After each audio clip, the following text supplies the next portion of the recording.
Oh, little prayers be on your way, and God in heaven this very day. I wish I may, I wish I might, that you answer these prayers before tonight. We pray for peace and no more war, that we pray for the ill to have pain no more.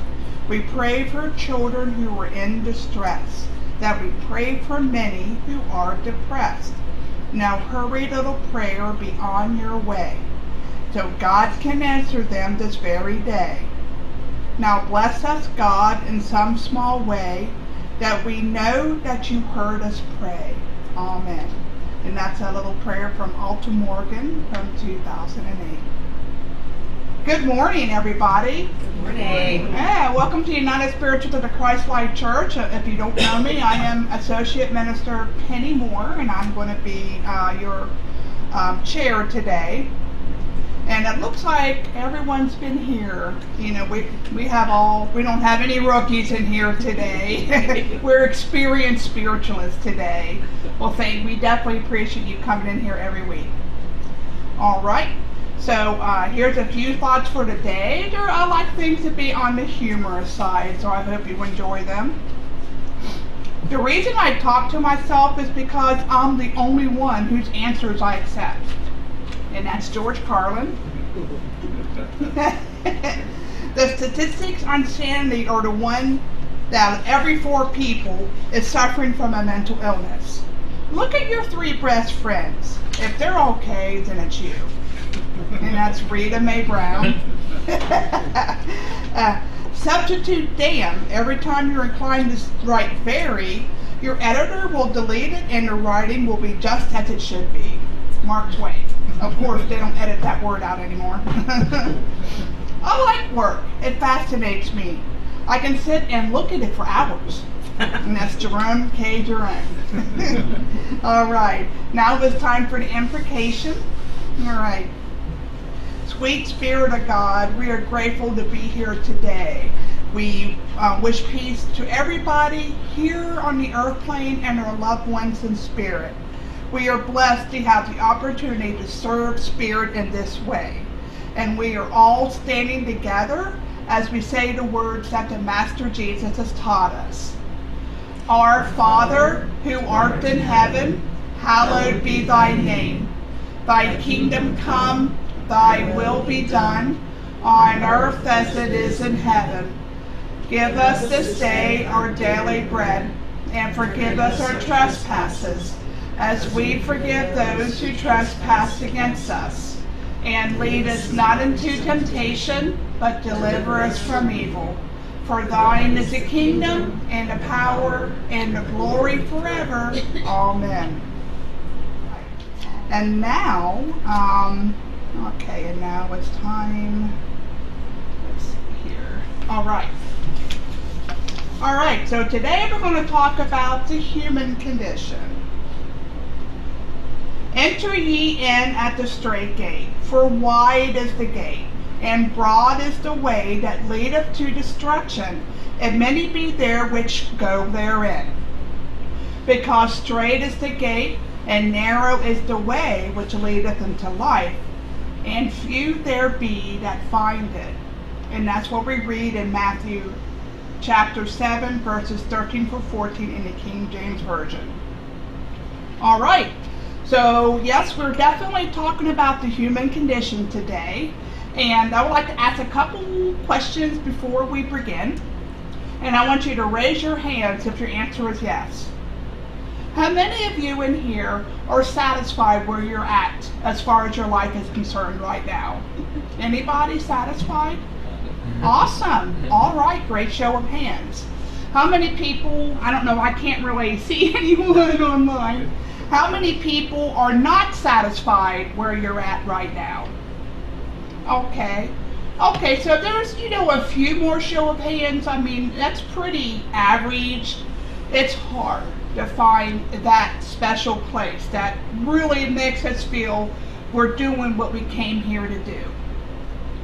So I definitely appreciate your participation in this, all right? So, most of us come into this world, our souls come in with a specific goal in mind. But when you come in through and into that earth plane, we are blinded, at least temporarily, to our Christ or spirit self. And therefore, we got to grope in the dark to find it. Some people never find it. Some other people will find it very early on in life. Those are the very advanced or evolved souls that came in for one purpose and one purpose only. Or most people are in between. Most of us find it by way of trial and error. And once that right path is found, it takes tenacity and perseverance to keep on it, because to find that place, that sweet spot, it's something we find on our own. It's a very lonely search to find that right place. And I'm emphasizing alone, because as a species, as it was written in Genesis, man was not made to be alone. We are a gregarious species, we're a social species. We live by communicating and working together. That's how human beings have survived throughout the entire time we've been on this earth. I like some alone time, but we don't want to be alone all the time. It's difficult. We like the company, appreciation, and confirmation from other people. It's human nature. And most people will probably agree with what I said. We like to be around other people who appreciate us. But then going back to the aloneness, when Jesus was talking about the straight and narrow way that leads to life, Matthew chapter 7, verse 14, he was talking about the path that leads to our own special Christed purpose. That is just wide enough for our own shoulders. No one else can walk this with us, and that's why we have to take it alone. And it's scary, it's dark, it's strewn with rocks and stones to stumble on, roots coming out of the ground, scary woods on the side with creatures we don't know what the heck's looking at us, ready to pounce. Not to mention we don't even have a map, not to mention a GPS. We are blind, at least for a while, when we embark on this trip. So it's, with those things in mind, it's easy to see why people will do what is indicated when you back up to chapter 7, verse 13, taking that wide and broad gate, also known as the popular or easy way, that leads to destruction, because we see all those other people taking it. This path is well lit and maintained. This is the path that we will take when we're listening to others telling us what is best, or doing things to please other people, whether it is advantageous to us or not. Have you done or ever done anything to satisfy someone else, even though it went against your best interest? I think we can all agree to that. And as an example, and we know a lot of attorneys are wonderful people, wonderful friends of ours, but a lot of parents will, because they weren't able to do that when they were young, they try to push their kids into a career like law or medicine, because, everyone wants to go to the party or the family gatherings. My daughter's in medical school, my son's in law school, and they're going to do great. However, those parents, and fortunately I don't see as much as this as we did in the past, they want to do it, there's kids to do it for them rather than the kids doing it for the kids, if that makes sense. And I know that I kind of stumbled on the words there. And so a lot of times we try to force other people to walk the line that we think that they should take. However, that's, again, it's human nature. We think we know best, but it's not good for the other person. They have to find their own path, and no one else can tell them where to go. We hurt ourselves in other ways by following the wide and broad gate.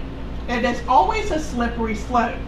Life is stressful, and some young people or older people would take up things like smoking, alcohol, or drugs to be part of the cool crowd, to fit in, giving into peer pressure, thinking it's going to make us cool, and you wind up with a deadly addiction.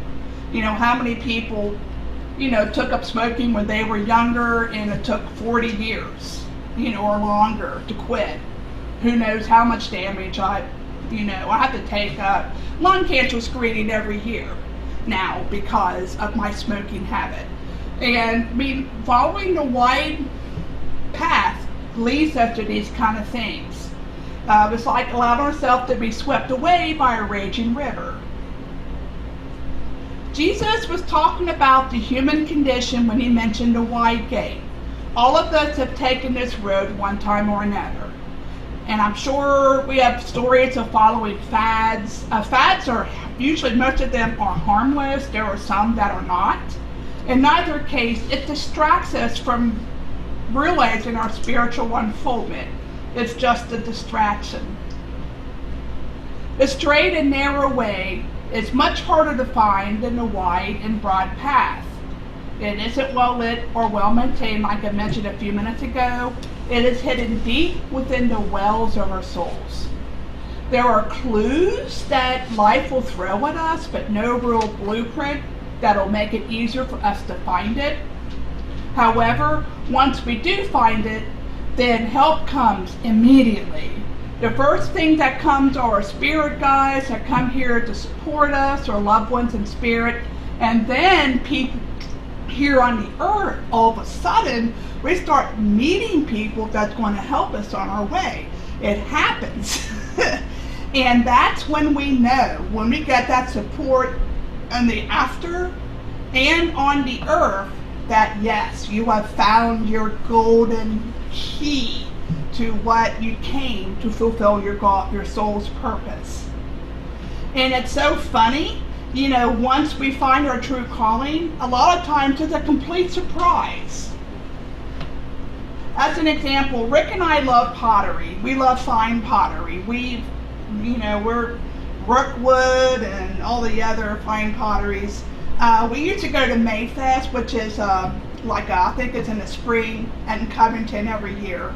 And we were walking around, and one day we happened upon a booth of a woman, doing pottery. And she had a bunch of people around her. She was making the pottery. She had her work out. It was really beautiful. And it was like, we know a couple potters too, but we don't know her personally, but we happened to find her.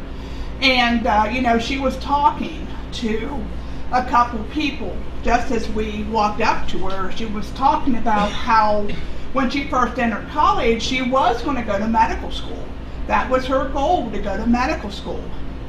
And then, when you go to college, you have to take certain classes to fill requirements. Fine art's one of them. And she decided to take pottery just because it's an easy A. I can take this class and get on with it. Well, she fell in love with pottery, completely, obsessively in love. So she decided to change her major. When she told her parents that, they weren't thrilled, but they did eventually accept it.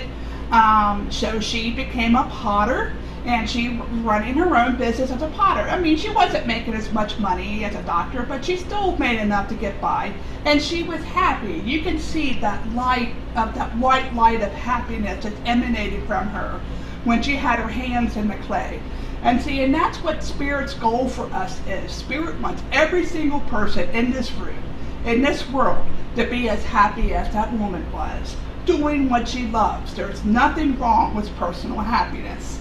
We have to, and because God, Spirit supports us, because when we're happy, that's when we are fulfilling our soul's purpose. And she took the narrow gate that was just wide enough for her shoulders. She was on that wide gate to be a doctor, but sometimes being a doctor is that narrow gate. It depends on what we came in to manifest, to how to serve humanity. The narrow way twists and turns. However, there's no wrong turns on the narrow way. Our soul history is rich. We all come with multiple talents and gifts that can be shared for the betterment of humankind. And you don't have to be anything big or great to make a difference. You can just be yourself and be kind and give other people kind compliments and support other people when you know that they're down, to encourage others, to be who they were meant to be. It's a holy thing to do, and I think that's probably the best thing that we can do, at least for me, because many years ago, and I still fall into this trap, I'm not making a difference. I haven't done well enough in this lifetime. I'm a loser. You call yourself all these kind of names because you're not, people I know who have a successful business, it's like, it's easy to look at them and be jealous. People who other people just listen to because they have that charisma that most people don't have, and it's an enviable thing to have. However, I asked Spirit one day many years ago, and it said, what can I do to make a difference? How can I fulfill my soul's purpose? I'm lost. I don't know where to go. And the answer was that just be loving to other people and to myself. Those are the true requirements for soul development. As Jesus said when he was asked what the law was, it's to love God with every fiber of our being and love our neighbors as ourselves. A lot of people will translate that as love other people but ignore yourself. But that's not what he said. We love everybody, God, our neighbor, and ourselves. We support all three, and then all three will support us. It snowballs into something very good and wonderful. It's not always easy to practice because we have temperament differences, personality differences, that we can get on each other's nerves. And, we think, again, we get into this place where we think we're right, and we try to convince other people our way is the right way. So it's really something that you consciously have to work on every minute of the day to overcome that part of human nature that wants us to be the king or the queen on top of the hill. Because, that's isn't what we came down to be. Some people did come down to be in a high leadership position, but that's what they were born to. Most people couldn't handle that stress. I know I couldn't. I have enough, it's hard enough to work with what I have right now and continue on that straight path. I'm ADD, so I had that extra, I really have to focus to go where I need to go. And it's really important to realize that once we find that space, we must be truly living without being judgmental too. And being loving does not equal being a doormat. When other people aren't supposed to walk all over us, and we're not supposed to walk all over other people.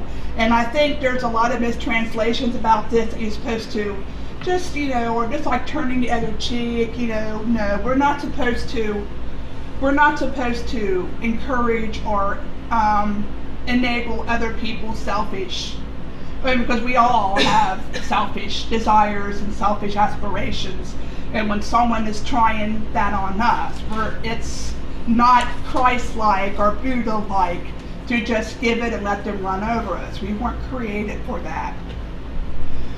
It's not easy to practice, but it's definitely worth the effort to find that space within to go ahead. Okay. And since starting this path, I did learn how to stand up for myself. I'm a Libra. We want other people to like us too much, and it makes us kind of, not stand up for ourselves. But being on this path taught me how to stand up for myself when other people try to force themselves on me. Because if you're kind of like, I'm a compassionate and a fairly nice person, some people will pick it up and try to take advantage. But being on, allowing that Christ spirit to form within us, it doesn't allow that to happen. Being on that narrow way, wide enough for our own shoulders, there's no room for any dissenting things from other people saying, no, you're on the wrong path, when you know within your heart that you are. So with that in mind, how do we know that we have taken the narrow way? How do we know that we're on the right path? For starters, we have to find what gives us passion. Passion is the motivation that keeps us going. And it can take some times, but, and again, like I mentioned before, a lot of times we stumble on it, like that woman in college when she took pottery, and you know that this is it, this is the golden key. Like Rick, for example, I mean, he's not really doing this a whole lot anymore, but like 10, 15 years ago, he found that wand making was a great passion of his. He put his heart and soul into every single wand he makes, and when you pick them up and feel that energy, you can tell he put his heart into it. They're very powerful healing tools, and they're beautifully made too. Every time he brought his wands in a gathering, he always wound up selling some, and people asked for more. As you know, he is also a wonderful medium and a wonderful reverend as well. That's a spirit life. I mean, he found his purposes when he was young. He's one of those infuriating people that knew from a young age where he's going to be.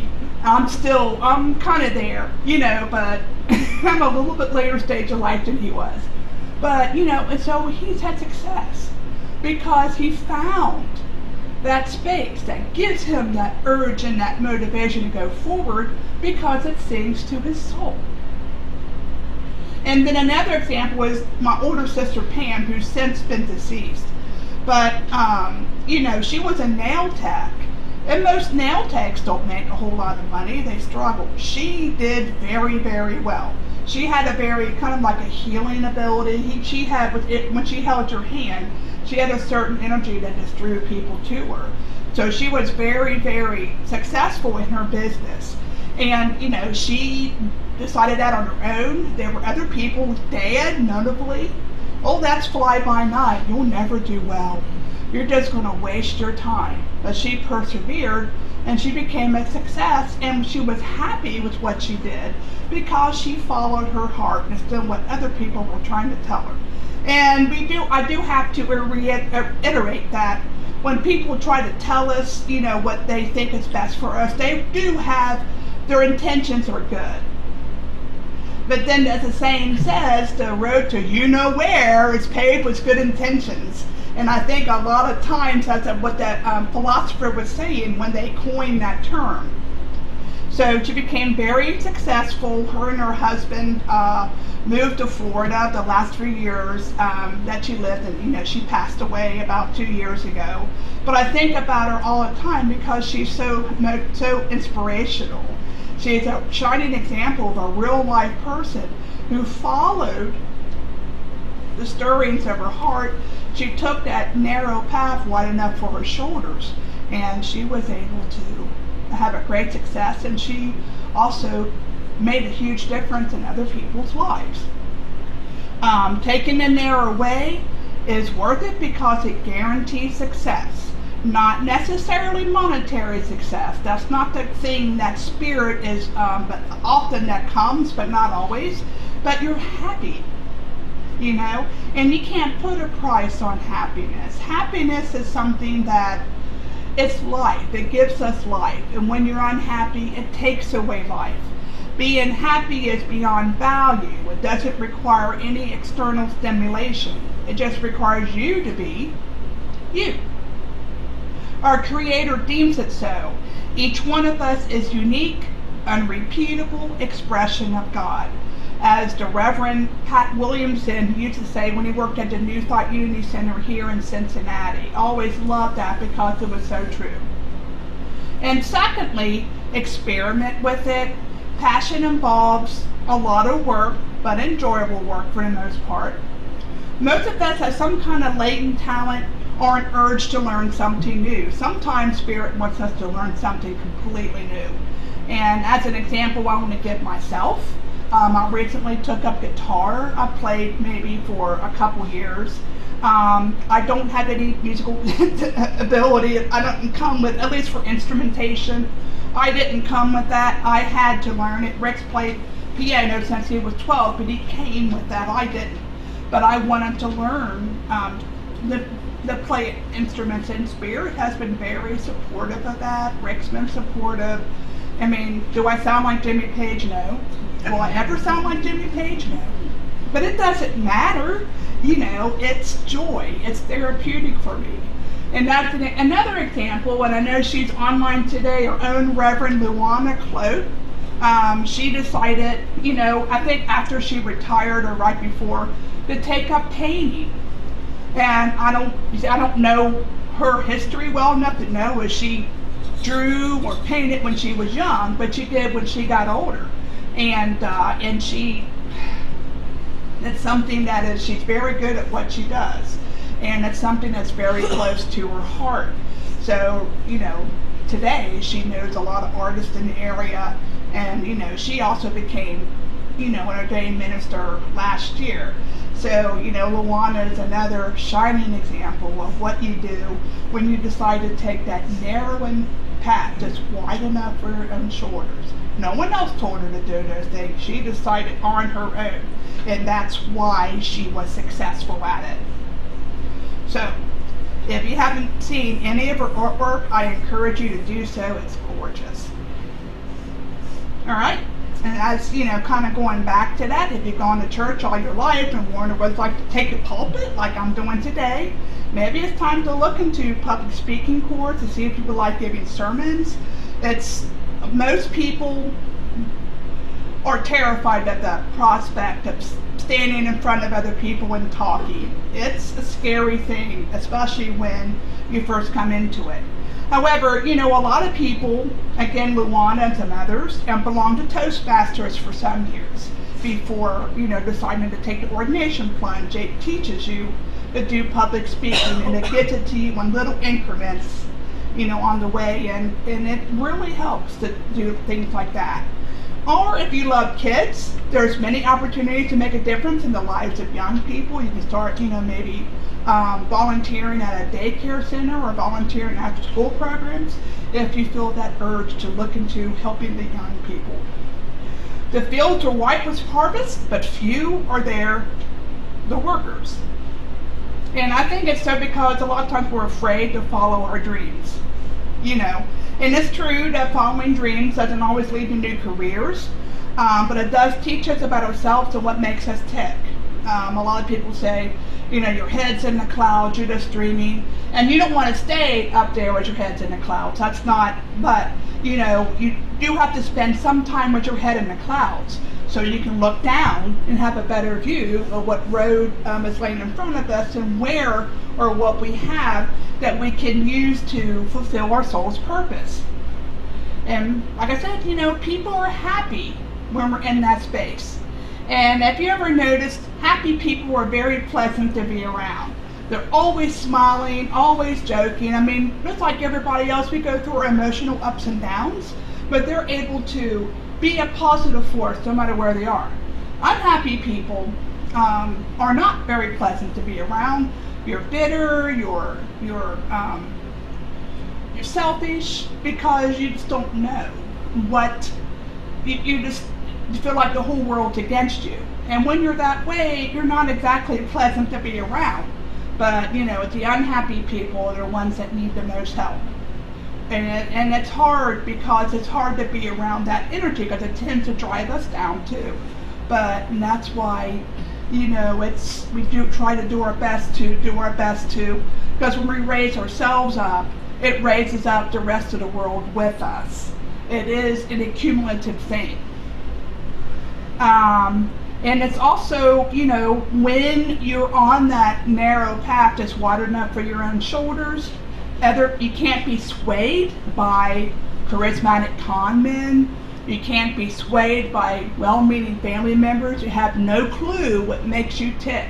No one else can sway you away from that once your feet are firmly entrenched on that narrow path that's wide enough for our own shoulders.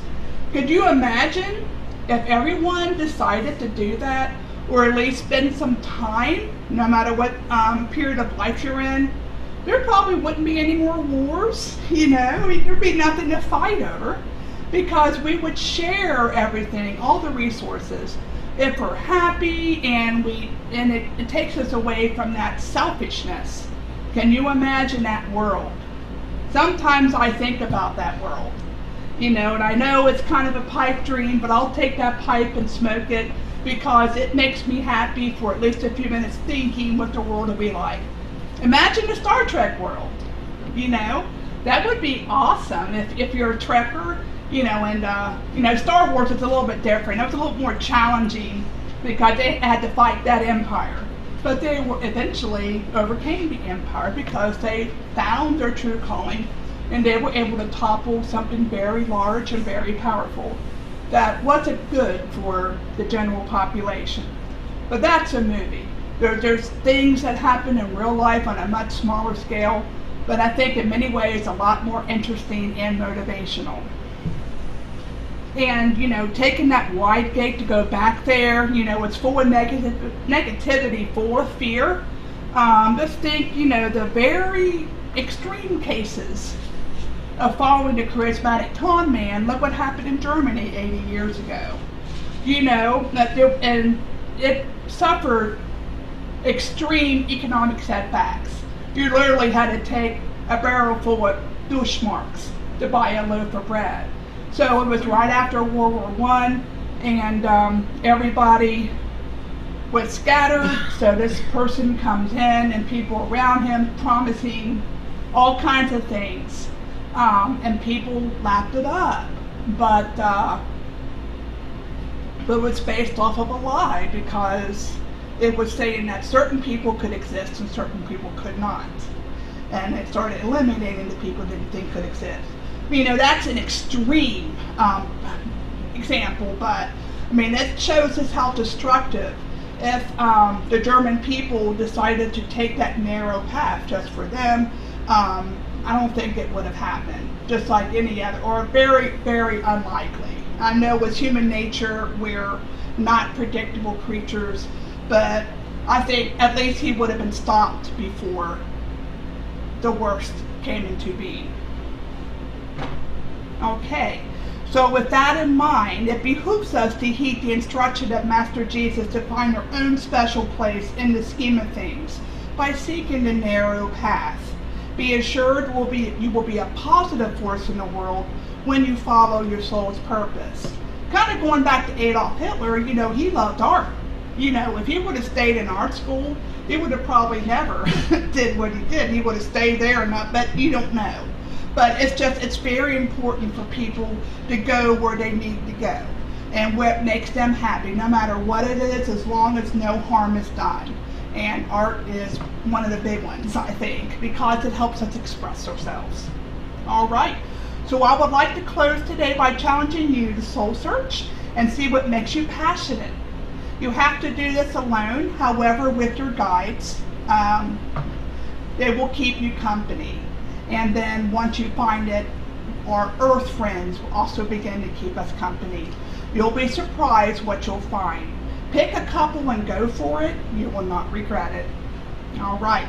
And my guides and I would like to thank you for listening today. Blessings and namaste.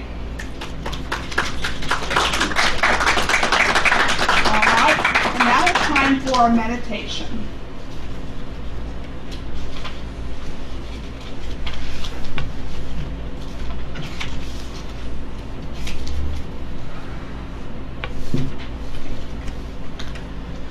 Alright, so I would like everybody to situate yourself comfortably in your chair and close your eyes.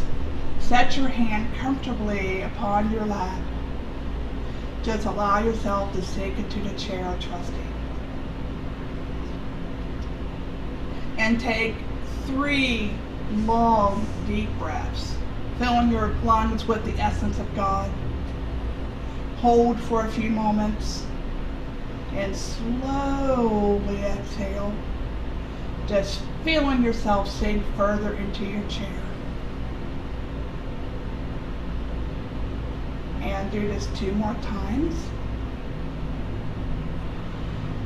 And as you are breathing, imagine that same beautiful golden white Christ light as in the middle of the room. And everyone's bodies are filled with this light, healing, restoring, balancing everything in our bodies, minds, and spirits. Going up all the 7 major chakras as well as the minor chakras in our bodies and the chakras that are outside of our personal zone, because that's how we connect to others. And imagine a spiritual master, any spiritual master that you most feel in alignment with, whether it be Jesus, Muhammad, Buddha, Krishna, the white calf buffalo woman, anyone who most inspires you to go that extra mile to realize your soul purpose. And imagine that master giving you a beautiful white pearl. It's so big you can hardly lift it in with your two hands, but it's there, and it just emanates the most amazing light. And see, there's a pyramid inside of that white stone. It's like a mother of pearl, and it has a capstone that is rising up. And I imagine that capstone going into the white light in this room and then expanding and becoming part of it. That is the part of us that is to Christ, to Buddha, to Krishna. And imagine that light emanating out, the energy, the healing out to everybody on the planet, and all the animals and plants too, on the air, in the air, on the ground, in the waters. Imagine this light cleaning the oceans, removing all pollution, leaving only pristine environment for all the creatures that live there. Imagine this light going across the lands, also healing the lands and the peoples inside of it, just healing everything. Imagine the light going to the world leaders. Imagine this light going to the families with children and the people who don't have children. We all are important. We are all part of the one, of the life of spirit. And imagine this wonderful healing now going down to the core of Mother Earth, filling it with light, with healing, with love, because Earth is a being of pure love.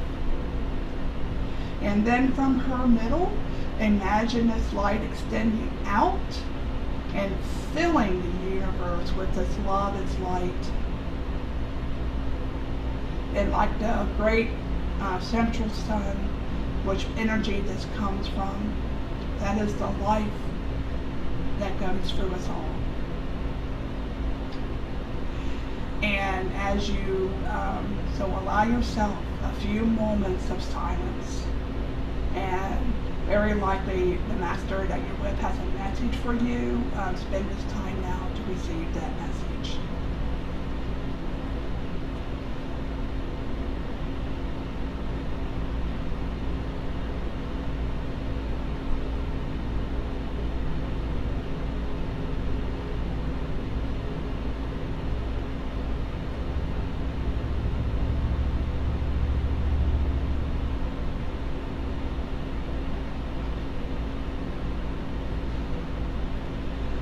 Okay, now it's time to give your master a hug, and they will go back to their own realm, and it's time for us to come back to ours. Imagine yourself coming back into your body now, feeling the energy in your fingers and your toes. Go ahead and wiggle those if you need to, and once you're ready, open your eyes. And welcome back.